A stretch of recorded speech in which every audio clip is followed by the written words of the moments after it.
Bonjour, moi je m'appelle Gabrielle Boutillier et je suis une membre de l'Orchestre d'Hommes Orchestres avec mes collègues ici présents. Moi, c'est Dania Hoffman. Et moi, c'est Bruno Bouchard. Il y a aussi Jasmin Cloutier, Simon Drouin, Simon Elmaleh et Nadine Lizotte qui font partie du collectif. Et on travaille avec plein d'autres gens régulièrement qui sont nos amis, qu'on ne nommera pas, ça fait beaucoup de monde. Et puis, l'Orchestre d'Hommes Orchestres, c'est un collectif de recherche et de production en art vivant. On est basé à Québec. Le collectif existe depuis 2002. C'est flou un peu le début, là, au début des années 2000, 2000-2002 à peu près.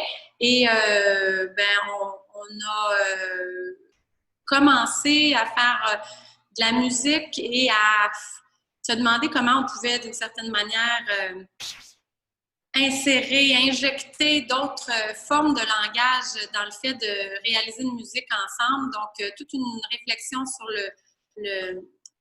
l'écriture scénique de l'interprétation de la musique qui a donné lieu à toutes sortes de spectacles au fil du temps avec des formats et des formes super différentes. On a travaillé pour l'espace public, mais aussi pour la scène, de toutes sortes de manières, avec des plus petits spectacles, des plus gros spectacles. On a travaillé in situ sur certaines affaires. On a travaillé en tournée à l'international dans des théâtres pour d'autres projets. Donc, c'est un petit peu, même pour nous, c'est un peu difficile de résumer ce que c'est que l'Orchestre d'Hommes Orchestres. C'est ce que ça devient dans son chemin. On ne s'est jamais choisi pour notre histoire. C'est pas ça qui a fait qu'on s'est réunis. On s'est réunis pour des raisons beaucoup plus hasardeuses. Mais ça donne qu'on a des chemins très, très, très différents, chacun de nous, autant en musique que tout le monde a fait de la musique, tout le monde a pratiqué beaucoup d'autres arts et même métiers, en fait. Et je pense que c'est un intérêt d'ouvrir l'idée de la performance musicale à d'autres choses, certainement, qui nous a réunis. Puis après ça, ça a débordé de la musique aussi. C'est vrai que la musique est très présente, mais ça a rapidement aussi débordé de la musique. Il y a une chose qu'on cherche beaucoup dans les choix qu'on fait d'activités de performance, c'est d'activer le présent le plus possible. Donc, on va suggérer des fictions, mais on ne va pas travailler à forcer des fictions. On va travailler à ce que le réel soit le plus tangible possible. Donc, on va tendre vers un théâtre d'action concrète, toutes les théories de la performance, mais intégré à toute une autre orchestration de disciplines, activée par le vivant. Même une installation, il va se dégager l'idée du vivant. Qu'est-ce qu'elle provoque comme instant présent vivant? Qu'est-ce qu'elle a comme animisme, finalement? Donc, ce genre de choses. Définitivement, la notion d'art vivant telle qu'elle est généralement comprise fait partie de notre travail. C'est ce qui est un travail qui repose vraiment sur la présence et le geste des performeurs. On n'est pas tant dans une approche de jeu, mais plus dans une approche d'expérience, en fait, même en situation de performance. Puis ça, je pense que ça caractérise beaucoup le résultat, mais aussi notre intention, puis le chemin qu'on a vers le résultat, de toujours travailler sur la corde raide de quelque chose de vivant qui peut ne pas marcher comme prévu, ne pas donner ce à quoi on s'attendait, qui va dépendre aussi un peu de l'état dans lequel on se trouve au moment où on fait le geste, etc. Donc, on est dans la définition générale des arts vivants, mais on est un pas plus loin dans l'idée de servir le vivant dans notre façon de travailler. Puis je dirais qu'il y a peut-être pour moi, une autre dimension, peut-être un peu plus philosophique, mais l'idée que l'art lui-même est un peu vivant dans cette affaire-là, parce que c'est pas juste nous qui commandons quelque chose qu'on va réaliser, parce qu'il y a une espèce de dialogue entre nous et la forme qu'on travaille en permanence dans notre façon de travailler, qui fait que des fois, on a un peu l'impression que cette forme-là a sa propre volonté, a sa propre vie.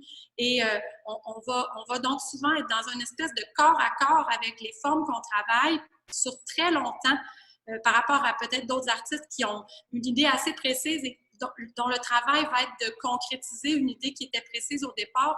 Nous, ça ne se passe pas du tout comme ça. C'est quelque chose qui est sur du long terme, là, sur des années, puis on parle là 5, 7 ans, des fois même. C'est vraiment du très long terme.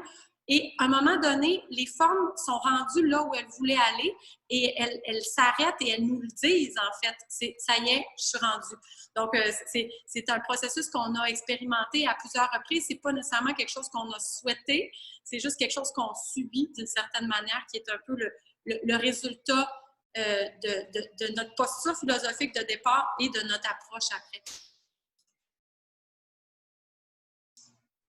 Quand est-ce que c'est une partition? Quand est-ce que c'est un canevas? Quand est-ce que c'est libre? Quand est-ce qu'on a écrit? Ça a été difficile pour nous d'essayer de savoir c'est quoi une partition. En fait, nous, nos partitions, c'est de l'archivage. Une fois que le spectacle est prêt, on est capable de noter par après qu'est-ce qu'on a fait, puis en faire une partition. On parle d'écriture scénique, mais on n'écrit pas ce qu'on fait. On parle de partitions de déplacement, mais ils ne sont pas notés, sont intégrés. Puis ça dépend des spectacles aussi.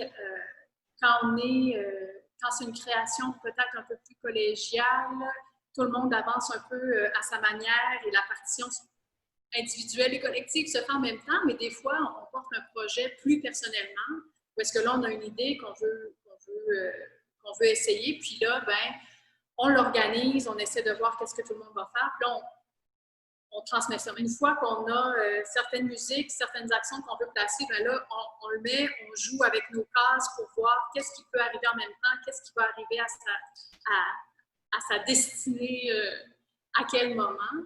Des fois, on les découpe carrément puis on joue avec nos cases. Il y a des fouillis de listes incroyables. Il y a des, tu sais, on se fait des partitions à chaque nouvelle rencontre, on invente des nouvelles partitions. Des fois,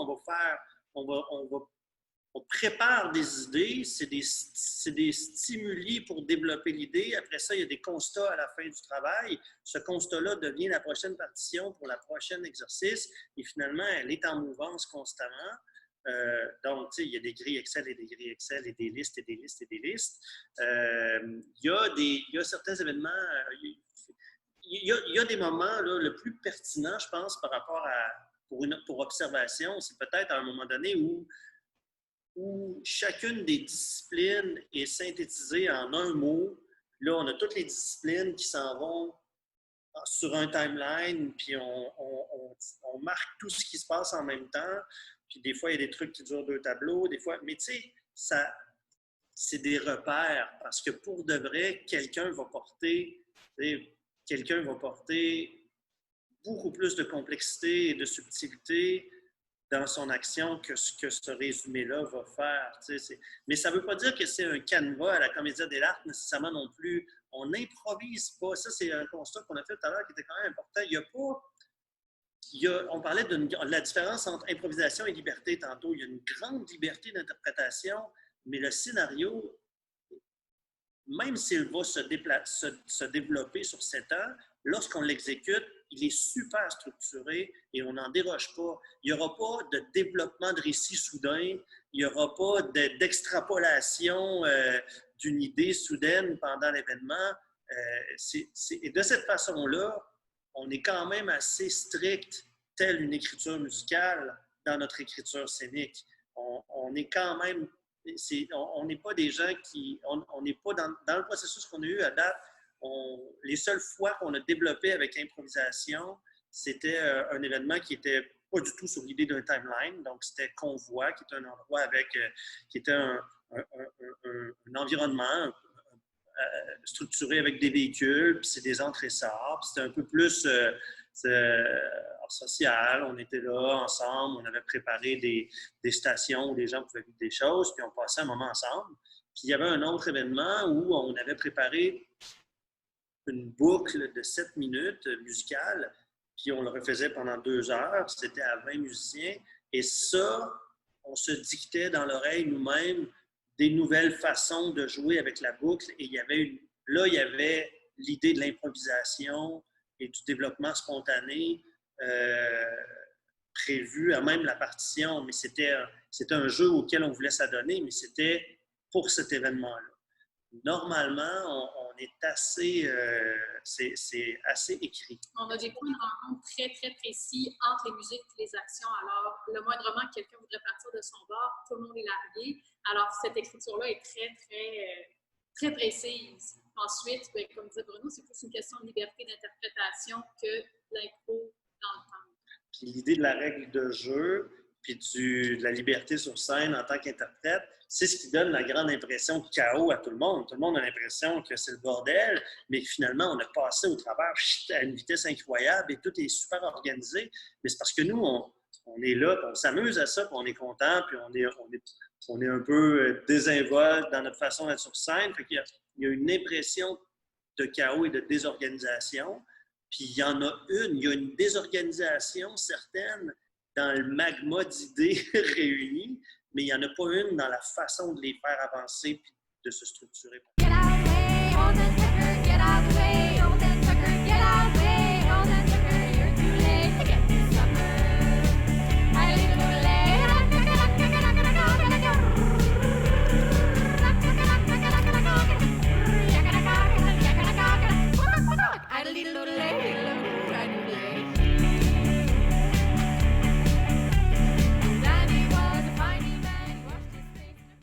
Il y a différentes façons d'intégrer des collaborateurs. Il y a des situations, par exemple, quand on a fait Cabaret Brise-Jour, on a travaillé à 8 performeurs. Donc, au-delà de l'équipe de 6 performeurs régulières de l'orchestre, il y a eu deux performeurs qui sont venus travailler avec nous.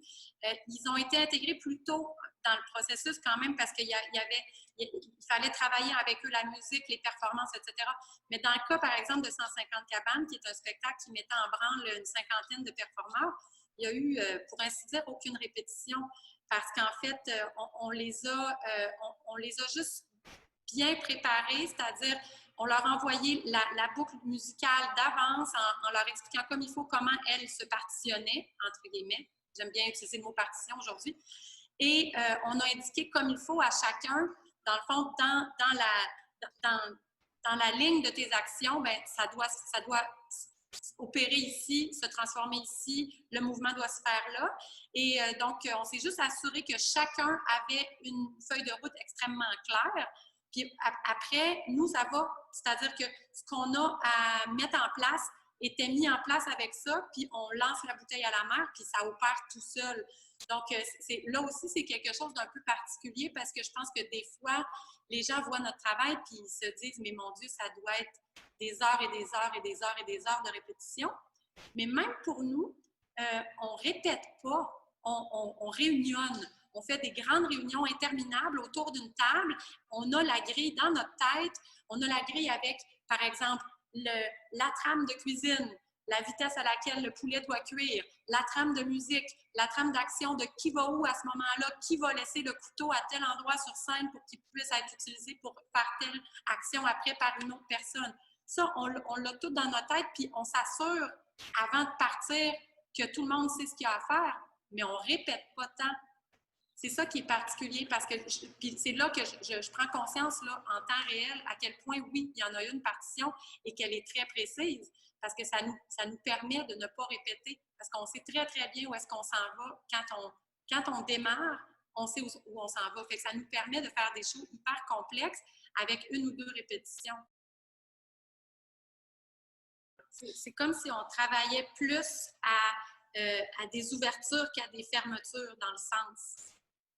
Ceci dit, on va souvent forcer les choses. On travaille beaucoup en bricolage, en agencement, en superposition, juxtaposition. Puis on va peaufiner les choses pour qu'elles tiennent ensemble, mais qu'elles résonnent fortement les unes sur les autres.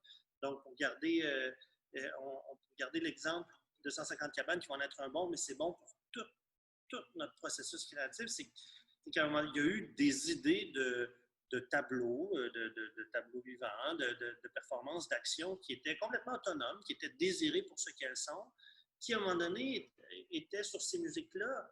Puis là, il fallait, on les agençait. Elles prenaient un sens en étant réunies. finalement, c'est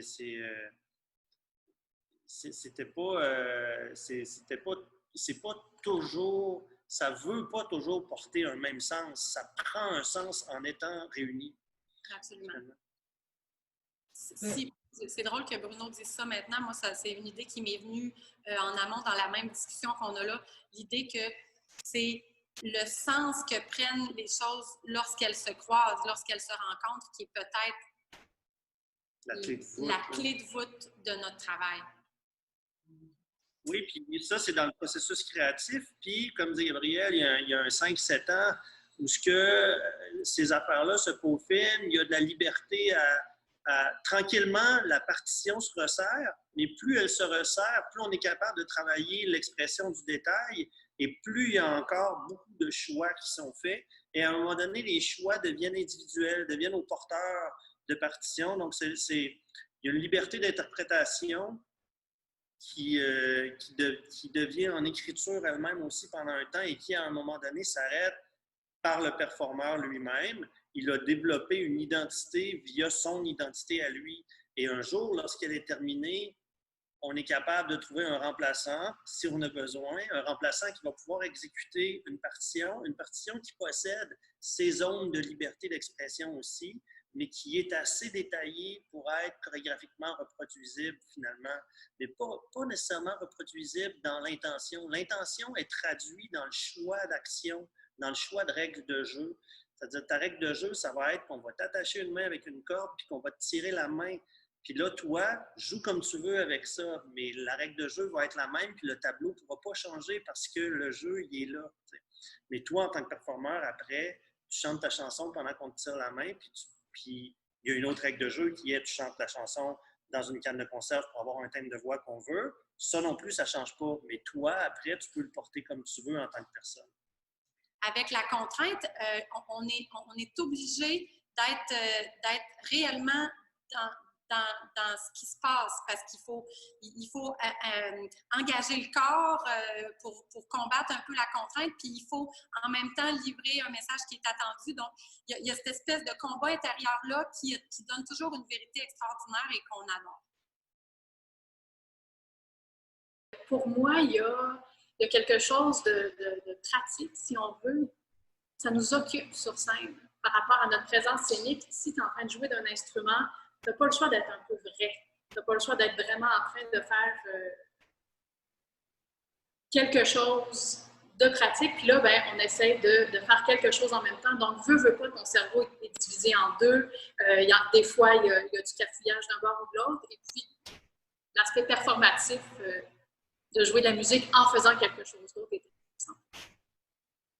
Ben, on n'est pas tout à fait des experts de notre manière de créer, mais on va faire notre possible pour vous en parler. Parce que ça nous dépasse toujours un petit peu, on ne comprend pas tout le temps c'est quoi les chemins, mais on fait notre possible.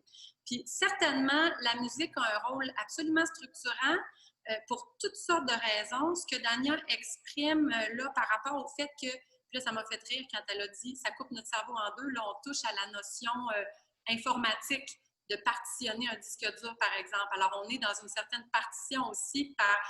On dédie un certain pourcentage de notre présence à faire de la musique et un autre pourcentage de notre présence à faire autre chose. Et je pense que ça opère pas mal dans notre façon de travailler. Mais aussi, la musique, qu'est-ce qu'elle vient faire? Elle vient créer une durée. Donc, une espèce d'espace-temps, d'une certaine manière, qui va avoir un grand rôle dramatiquement. On a un début, on a une fin à quelque chose et il faut habiter cet espace-là. Donc, juste par le fait de gérer le temps de notre occupation d'un espace, la musique vient jouer un très grand rôle. Et elle va avoir un peu le rôle de créer une certaine courbe dramatique aussi à laquelle les actions performatives, les objets, les gestuels vont répondre, vont faire écho. Donc, on peut aussi comme déjouer la fréquence ou l'espèce d'intention qu'une musique pourrait suggérer avec quelque chose qui va complètement dans une autre direction, ou au contraire, la renforcer en allant avec le geste un peu dans le même sens que la musique. Ça nous permet d'avoir une espèce de super pouvoir là, sur la courbe dramatique de notre affaire. Et là, on parle zéro de psychologie, là.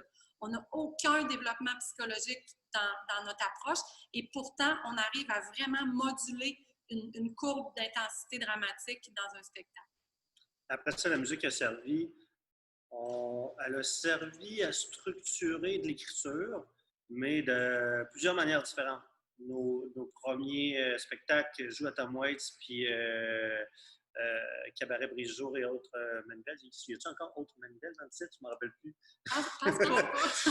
Cabaret Brise-Jour, ce spectacle Scottville, étaient des spectacles qui étaient construits sur l'idée du spectacle numéro, en fait, du récital musical avec des pièces de musique. Et donc, théâtralement ou dramaturgiquement parlant, c'était la structure sur laquelle on était et avec laquelle on jouait. Un genre de setlist avec une courbe d'intention musicale. Fait que là, on avait une première partition, mettons, ou un premier canevas, un premier frame d'écriture qui était des boîtes qui avancent une après l'autre. Puis par boîte, on rentre dans des univers, un peu à la manière du tableau vivant en art visuel,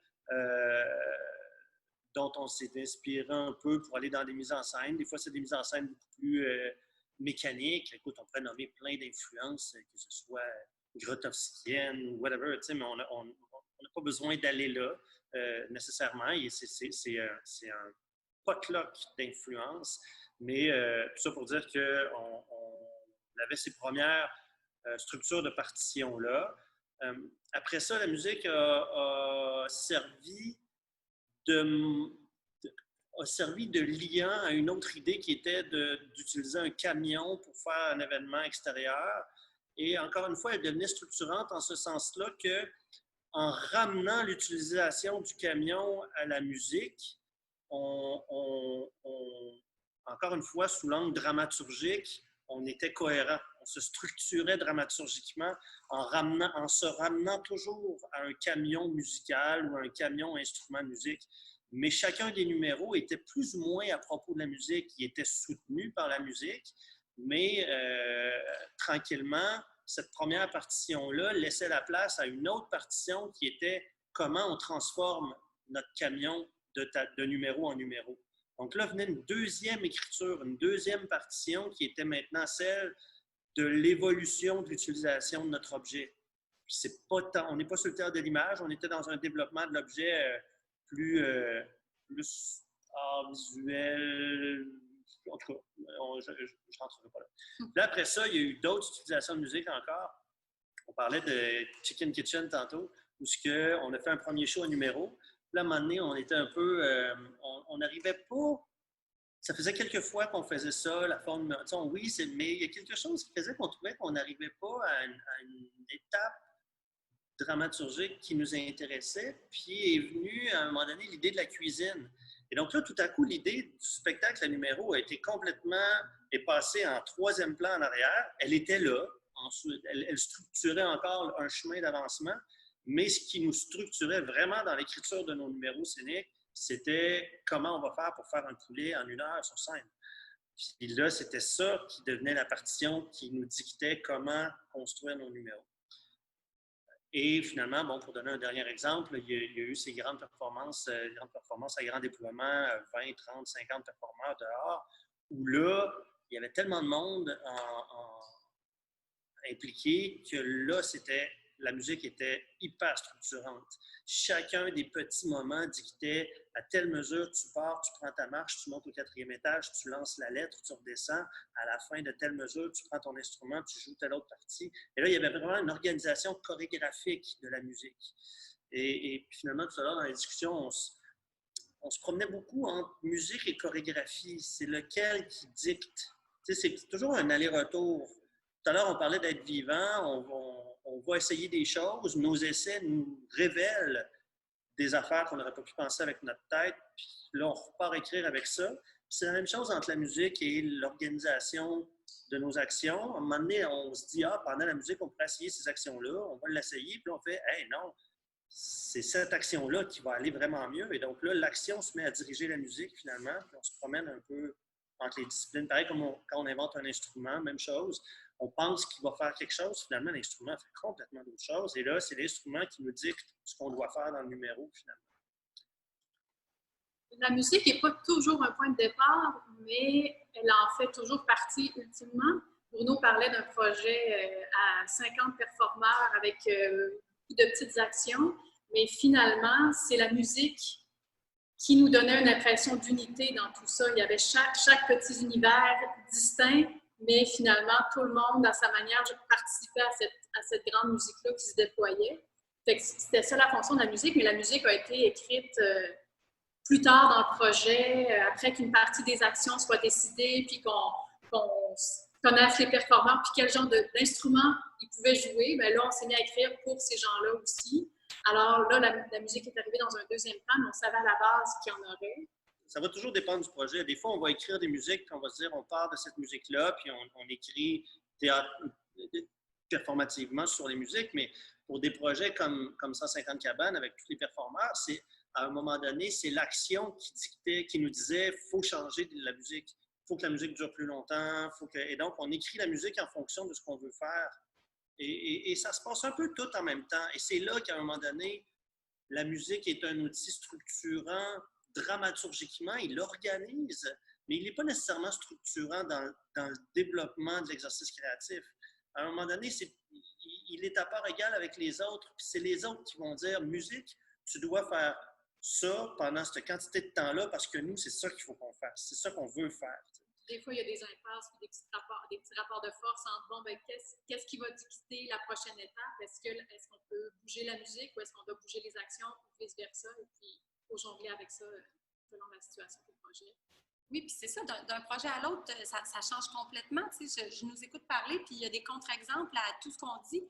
En fait, parce que, par exemple, dans Tomate, c'est peut-être le spectacle où la musique a moins joué un rôle de structure au départ de ce projet-là. Le projet s'est construit sur d'autres intentions, sur d'autres langages. Et c'est d'autres langages qui ne sont pas musicaux, qui ont construit l'espèce de grande trame à l'intérieur de laquelle la musique est arrivée. C'est pour ça qu'on a appelé ça une espèce d'opéra.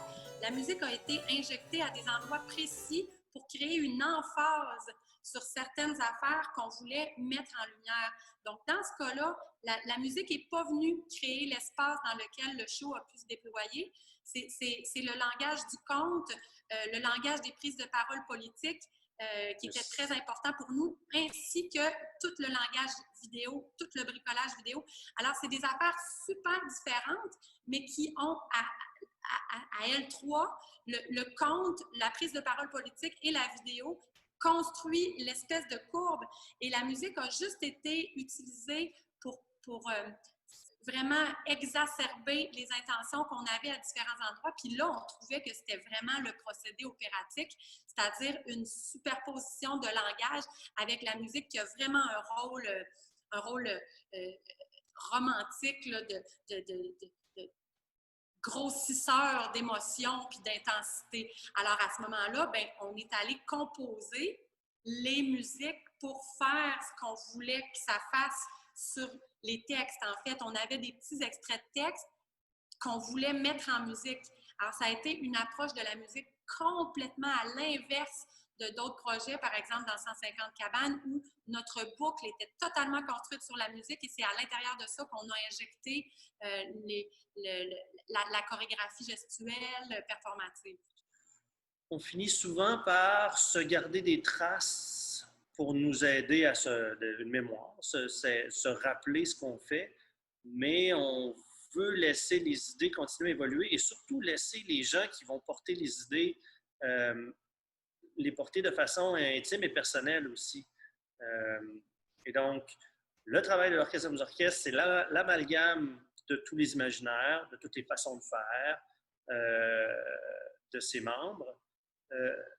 Puis après, c'est l'amalgame de toutes les façons de porter ces idées-là aussi, Donc, on va souvent évoquer des fictions. Je disais tout à l'heure, on va souvent évoquer des personnages aussi, mais on est d'abord et avant tout nous-mêmes en situation de jeu, mais de jeu jouer à des choses, là, pas jouer, se prendre pour un personnage nécessairement.